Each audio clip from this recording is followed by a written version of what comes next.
میں ایسے لوگوں کو دین کا رہزن سمجھتا ہوں. تو ادھر ادھر کی بات نہ کر. کون کٹا, کیوں کٹا, کس نے کاٹا, ہم بھی آنکھیں رکھتے ہیں.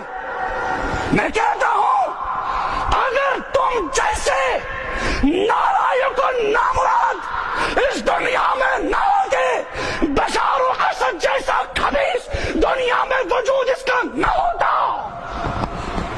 جس نے قرآن کریم کی صورتوں کو بھی بدل دیا.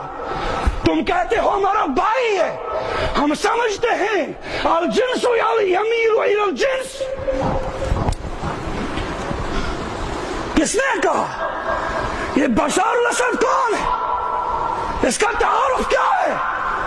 یہ ایرانیون نسل ہے, یہ خمینی زادہ ہے, یہ خمینی بیڑیا کا پلا اور کتا ہے. ہم وفاداری کا